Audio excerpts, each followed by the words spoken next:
Hey everybody, welcome back to another episode of Cryptid Cocktail Party, a show where we have a few drinks, share a few laughs, take a dive into the unknown.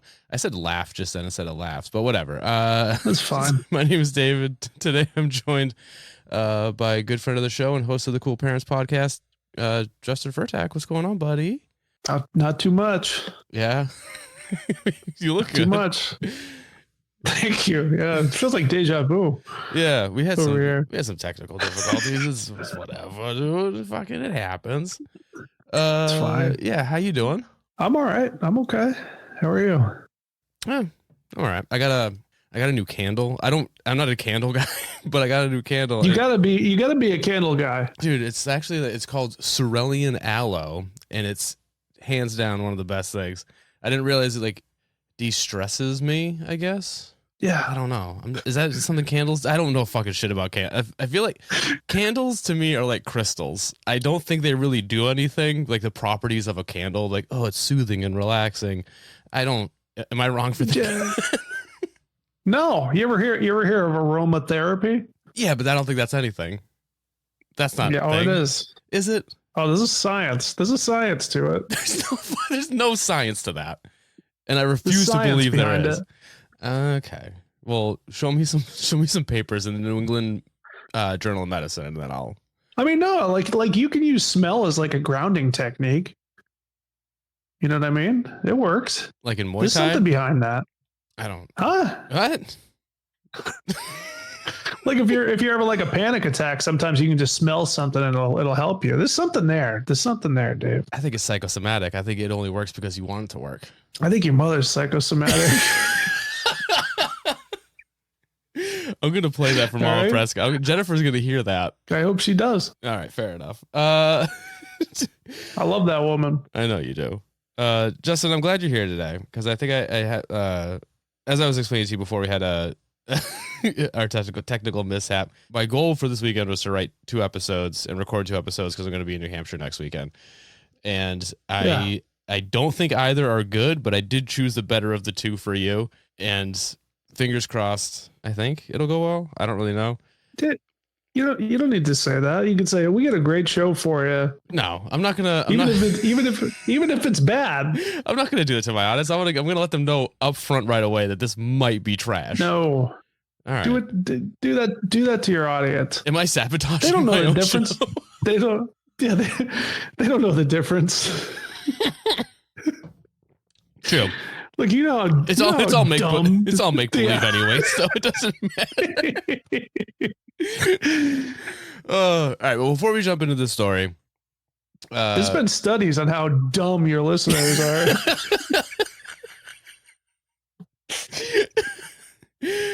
All right, Justin. Just one quick question. What is your opinion of children? Just children in general. I don't care for them. Any particular reason? Just generally they're terrible. Too much racket. They're sticky. True. And yeah, they have no spatial awareness. Are you just thinking of like newborns? I'm talking about like They're dumb. I'm talking about like 6 to like preteen, 16 years old. Yeah. Like they can at least wipe their own ass, but they're not fully independent yet. Right. Still applies everything you just said. Yeah. All right, fair They're enough. sticky. They don't like baths. They don't like showers No, that's at true. that age.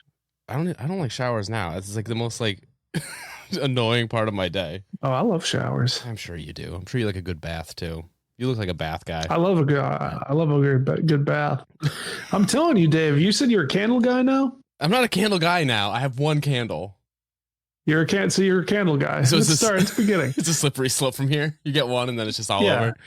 All right, fair enough. I'm saying living with a woman changed my life. I'm a candle guy. I'm a bath bomb guy. I'm a string light guy.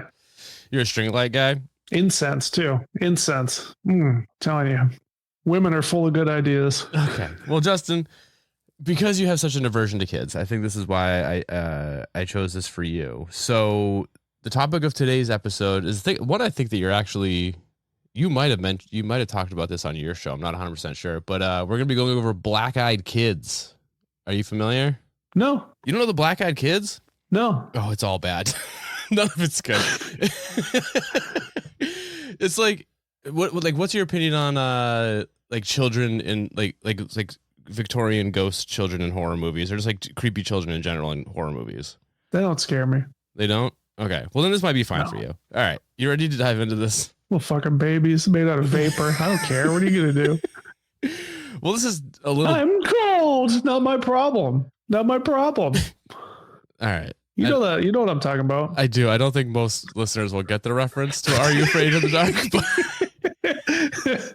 They're going to get that reference from something from 1993? Yeah. Well, oh, come on. Oh, come on. Dave, you underestimate your listeners. There's been studies done on how smart your listeners are. All right, Justin. Well, the Black-Eyed Kids, or Becks, if you want to be like an absolute fucking nerd about it, are...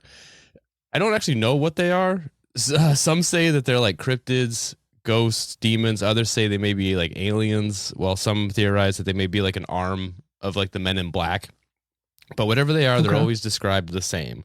Aged usually between 6 to 16 years old, with unusually pale skin, and their eyes are a solid onyx black from eyelid to eyelid that, when gazed upon, fill the person encountering them with dread, or in some instances seem to put the person into an almost hypnotic state. Now, the Black-Eyed Kids are more of like a modern urban legend tale, and it's often referred to as more of like a creepypasta than an actual paranormal entity, like Slender Man or Jeff the Killer, like shit like that. I'm sure you know. Did you say creepypasta? Yeah, creepypasta. Spooky spaghetti. What's that? You know what creepypasta is? It's just like No. It's like made up internet horror stories. They're just called creepypastas. I refuse to believe that you've never heard the term creepypasta. We talked copy pasta. It's the same. It's just internet shit. I don't know what that means, though. We just talked about that last week. Yeah, I don't know I don't know why pasta's in it. Copy pasta is just like when someone says something stupid and then everyone just continuously posts it in comment sections. This is a little bit different. These are like full-fledged, like pretty much like fan fiction stories of made up characters. Okay. Am I boring you, Justin? Right. No, I'm tired. Well, I'm sorry. We'll get through this quick. All right. But we don't have to. The reason why it's labeled as such a creepypasta is because the first ever documented sighting of the Black-Eyed Kids happened during the 90s with the rise of the internet, and still now to this day is where most reports of them can be found. To be fair, out of like the literal thousands of quote unquote Black-Eyed Kid encounter stories, there's like TikToks, videos, forum posts. In my opinion, there's maybe like 8 that really hold any sort of weight to them, and that weight isn't very heavy. But I found a few stories that, while should be taken with like the most literal grain of salt, they're pretty fucking gnarly. So, Justin, are you ready to dive into the world of the Black-Eyed Kids? I was born ready. Okay. So I'm going to start us off light with the first story, like an amuse-bouche, if you will. Now, this story, I'm going to be honest with you, it 100% reads like a Reddit post and is almost for sure 100% not real. I found it on a listicle called 9 Terrifying Encounters with Black-Eyed Children on a site that's called The Lineup. So I can't imagine there's much truth to this story. Is that like a barber forum? It fucking might as well be, dude. They had like lists about just pretty much everything you could think of. But I like the story, so I'm gonna pretend like it's real because the vibes of it are good. So let's pretend like it's real. I'm gonna. So the story goes that I promised it's gonna be. I promised it's gonna be a good episode, and God damn it, that's gonna be. I promise the opposite. So the story. Well, what? I just disagree. We're about to make magic here, is what I'm getting. That's all. All right. Well, let's get into it then. So the story goes that late one night, a man was sleeping. Oh yeah, most of these are anonymous. No one has names in these because again, I don't know how true any of them are. So the story goes that late one night, a man was sleeping on the spare bed in his infant daughter's room when he started hearing strange bumping outside his house. The man decided to just ignore it, chalked it up to the family cat just being a straight up asshole. But the thumping continued, getting louder and more frequent. The man got up to check the back porch, believing it still to be the cat, but the cat was nowhere to be seen. He then went to the kitchen and noticed 2 figures standing outside his front door. The figures knocked, and the man, for some reason, decided to open it. He sees that there are two young boys, 11 or 12 years old, and were giving off what he described as a pungent, moldy odor.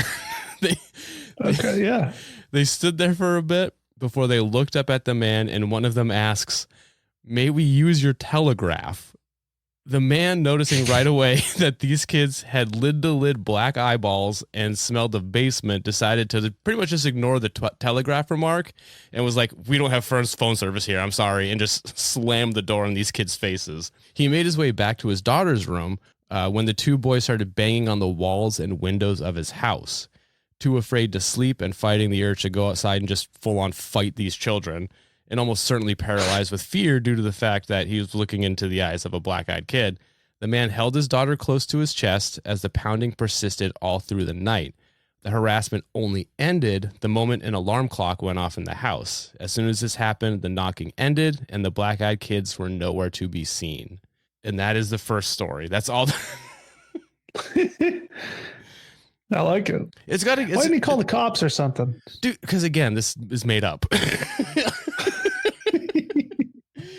And where was that too? Fucking who knows, man? There's no details here because it didn't say. Yeah. Well, I also kind of judged it up a bit because in the story, the original one, it says the moment his wife's alarm clock went off in the house, and I was like, first of all, where was his wife during all? She didn't hear any. She just fucking just conked.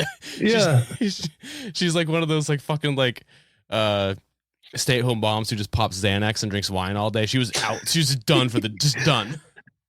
Yeah, she's like goddamn Helga Pataki's mother. That was in my head. That was exactly what I was thinking.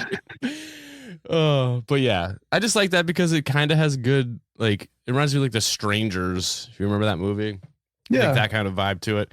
It went nowhere. Nothing happened. It was kind of a bummer. But for our second story, this guy doesn't have a friend with a gun. Come down there and shoot and fire it into the air, scare those kids a little bit. But like, was the kid not freaking out? Like, was the daughter just like chill with this? She's probably becoming one. I don't know. I wonder if that's like a side effect. I don't know. But only if they bite you. Oh, kind of like vampire. They do kind of play by vampire rules. I did learn that. We'll get to that. But for our second story, I'm going to tell you about the earliest documented encounter, the one that we were talking about in the intro of the black-eyed kid, because timelines be damned. I just wanted to tell this 1 second.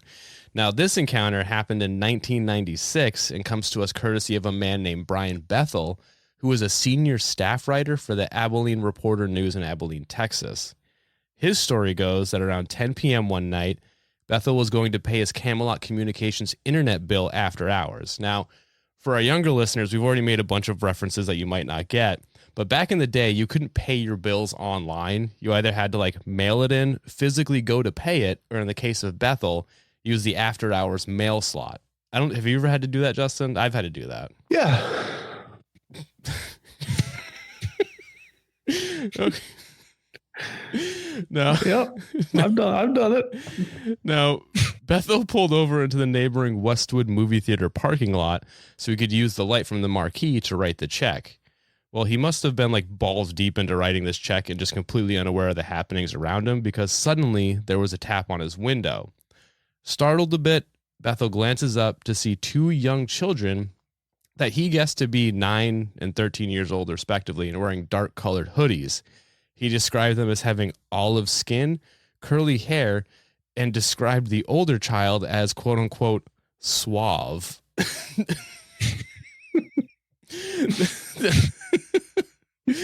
The older of the two boys knocked again and asked if Bethel would give them a ride to their mother's house so they could get some money so they could see the movie.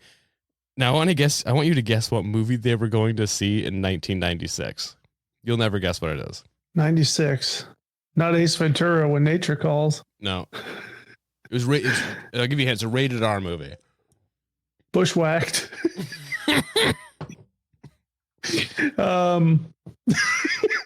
The movie they were going to see came out in 96. The movie that they were trying to go see was the final showing of the night for Mortal Kombat. Oh, I would have got there. Now, the Black Eyes kids reassured him that it wouldn't take long. We're just two kids. And no, we don't have a gun. Which I don't know. They're 12 years old in Abilene, Texas. They almost certainly had a gun. There's no way they didn't. Yeah. No. There's a reason these kids haven't harassed anyone yet, though. If they're in Texas. Now, the entire time, someone's gonna come down and discharge their weapon into the air. Wrangle them boys. Now, the entire time this interaction, Bethel stated that he was overcome with an irrational fear, and at one point said he even subconsciously reached out to open his door to let them in, but kind of snapped to, and that's when he noticed the inky black pools that filled the children's eyes. He described them as, quote, the sort of eyes one sees these days on aliens or bargain basement vampires on late night television. Soulless orbs like two great swaths of a starless sky. This was just super poetic for talking about nightmare children, I feel like. Eyes rolled over black. He didn't have to go that. Dude, the entire time I was reading about black-eyed kids, I just kept thinking they were black. Like a doll's eyes. That's okay. That's exactly what I was referencing. I know. That's all I could think the entire time was just black like a doll's eyes. Now, at this point, I'm assuming Brian has sufficiently filled his pants with shit out of fear, and the older black-eyed kid must have sensed this fear because he started just absolutely pounding on this dude's window screaming, let us in, we can't come in unless you invite us in, we have to come in, which is kind of fucked up and terrifying. But it kind of broke Brian free from his hypnotic state and was fucking hell I do, and slammed the car in reverse and got out of there real quick. All the while, both the kids are still standing in the parking lot screaming at him, you must let us in. Brian took one last look in his rearview mirror upon exiting. I think it was just to make sure he didn't fucking hit one of the kids. Yeah. But both the kids had mysteriously vanished. Brian still doesn't know fully what actually happened that night, but he knows that it did happen and it was very real. And as for how his story became one of the internet's first quote unquote creepypastas, well, it's due to the fact that he has really shitty friends. After his encounter, he emailed a trusted few, a small circle of friends, who in turn were like, yo, fuck this dude's trust, and just started spreading it all around the internet like a bunch of dickheads, forums, fucking message boards everywhere. And that's how his story became pretty big news. Luckily for him, it didn't ruin his career. He still is a reporter and shit for the newspaper. So that's kind of cool. Cause I feel like something like this in small town Texas would really just fuck you hard. Right. What's his name? Brian Bethel. Yeah. Yeah, I reckon Brian definitely filled his pants with the shit, and the child had a insatiable hunger for shit.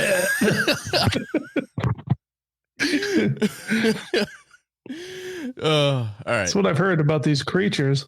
Is that they fill your pants? Or they have it. They feast on human shit. They fucking probably do. I have no idea. Now, Justin, our last story. It's a little weirder and a bit more terrifying, and it's probably my favorite one. Again, this is an anonymous story. Late one night, an anonymous elderly couple were fast asleep when they were abruptly awoken by 3 loud knocks at their front door.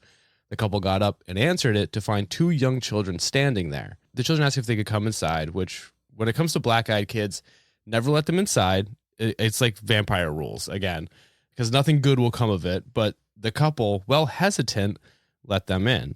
The kids sat down on the couch the entire time, averting eye contact. The wife headed into the kitchen to make some cocoa while the husband stayed in the living room with the 2 kids. He tried asking them some questions just to get an idea of who are you? Where did you come from? Why the fuck are you in my house this late at night? But these questions went unanswered as the kids just sat there in silence, while the entire time the family cat is cowering in the corner and hissing at these 2 kids. It's always a good sign. Yeah, right. The wife returned from the kitchen with the cocoa for the two kids, but as soon as she did, the kids looked up at her and in unison asked to use the bathroom. It was then that she noticed the black voids of the children's eyes. Completely freaked out, but like remaining calm, she showed them where the bathroom was and immediately returned to her husband, whose nose suddenly started streaming blood as he asked, "Did you see their eyes?" The wife nodded and held a tissue to her husband's nose. Suddenly, and without warning, the electricity goes out in their house and the house just goes pitch black. The children reappear from the bathroom and tell the couple, again in unison, "Our parents have arrived." The kids walk out the house, leaving the front door wide open because, of course, like, what are you, raising a bond, dude? You trying to eat heat? Come on. But that's a little rude, right? That's what I'm saying. All this is rude. She made cocoa. They didn't drink it. They just fucking left with leaving the door open. Probably didn't flush the toilet when they left the bathroom. And why were they both in there at the same time? They were snooping around looking for prescription drugs, I bet. I wouldn't doubt it. Ungrateful. They drink all my fucking Dimetap. I get the grape flavor because I like it. I know it's for kids, but I like it. I do enjoy the grape Dimetap. It's probably the better of all of them. But through the door, the couple could see two very tall, very pale, and very slender men standing at the end of their driveway.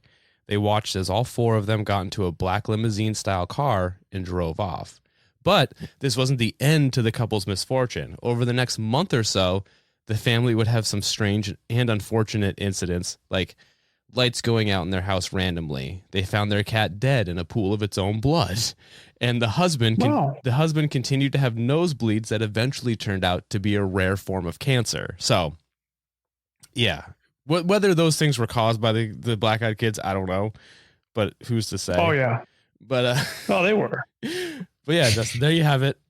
These are just a few of the stories, of the many stories of the black-eyed kids. What they are, who the fuck knows? Is any of this real? You asking me? It's just an open question. Anyone can answer. I believe it. I believe it all. I don't buy that, but yeah. So what did you think? What are your theories? What do you think? Do you think they're aliens, ghosts, vampires? I got some black-eyed kids in my neighborhood. Yeah, but that's probably just domestic abuse. No. No, they're always visiting my house. They say, "Can I come in?" I said, No, you don't belong. Get out of here. You don't belong. Oh shit. But yeah, that's the story.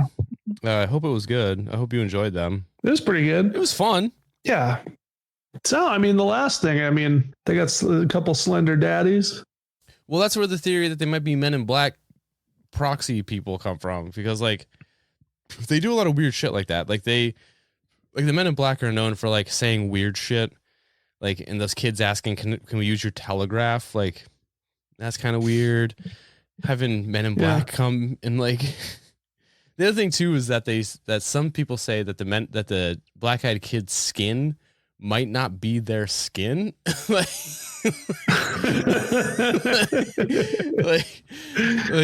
they're wearing a skin suit and they put makeup on over the skin suit to look more human. And Men in Black are known to do that too. And it's all weird. It's all nonsense if you ask me. I don't buy the black-eyed kids, but maybe just because I've only seen most of my exposure to the black-eyed kids has been those shitty TikTok videos black-eyed kid comes to my house and it's just someone wearing West Borland's contact lenses. You know what I mean?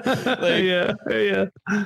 But the reason why the first one, the very first one from the 1996 seems credible is because in 1996 you couldn't just get all black contact lenses, especially if you were a 12-year-old in Abilene, Texas. There was no Hot Topic. You couldn't just go get that kind of stuff. Nowadays, you can. They don't sell that kind of. They don't sell that kind of stuff in Hot Topic either. But no, but do they? But you know what I mean, though. Could maybe, I don't know. It is what it is. All right, Justin. Look, the 1996 one's legit. I fuck with that one. I do that one seems more credible, but also at the same time, he is a he's a writer. Like he knows how to spin a yarn, if you will. So who knows? But I do like the fact that his friends suck, and he sent an email to like to me that's fucking hilarious because like that's what our friends would do. I feel like if I emailed you a story about a bonkers nightmare demon child, you'd be like, dude, fuck this. Everyone has to read this. No, I wouldn't put it on. I wouldn't put it on the forums unless I asked you first. No, but you'd forward it to someone else, though. I feel like. I don't think so. Okay. Well, there you go. I appreciate that. You're a good friend. I'd probably read it to Curtis or something, but I don't think I'd forward it or anything like that. Yeah. All right. Well, I appreciate that. All right, Justin. Is there anything you want to? Especially if you told me not to, I'd say, okay, yeah, I won't. Well, maybe he didn't put in the email like, hey, don't share this with anyone. They just thought that it was fair game because, I mean, you already emailed it to me and like 4 other people. Why wouldn't anyone else? You know what I mean? Look, if I had a $1 for every time some kid with black eyes slammed on my window instead of let him in, I wouldn't have much money at all, Dave. I wouldn't have much money at all. It's never happened to me. Yeah, because it doesn't happen to anyone ever. It's not. But anyways, if it's gonna happen, it's probably gonna happen to me. You think so? You think that's if it happens to any? I mean, you've already been scouted by aliens once in your life, so. Oh yeah, many times. You know, that is what it is. Right. All right, Justin. Is there anything you want to promote before we sign off this bitch? Nope. So Justin co-hosts a podcast with one of our good friends, Curtis Charles, called the Cool Parents Podcast. It's pretty good. It's funny. Yep. I've been talking in pretty good. I've been talking in the Foot Fiend voice a lot lately, just because that one tweet I saw recently. And Poomsy kissing. Yeah, we got that. We got the podcast. We got the band, same name, Cool Parents. Oh yeah, I forgot there was a band part of that. Yeah, there's a band, Cool Parents. They're really good. It's better than the podcast. I got another band, but there's nothing out yet. It doesn't matter. It don't matter, but it's good. It's got people in it that are good people. That's that. All right. So yeah, find Cool Parents on Instagram at Cool Parents Worldwide. You can find it on Spotify, Apple. It's Cool Parents. Parentheses, not a parenting podcast. You can find the band on Spotify as well. Everywhere else says Cool Parents. And yeah, if you want to follow us on Instagram, it's Cryptid Cocktail. Follow us on TikTok. It's Cryptid Cocktail Party. We have a Patreon. It's $5 a month. That's it.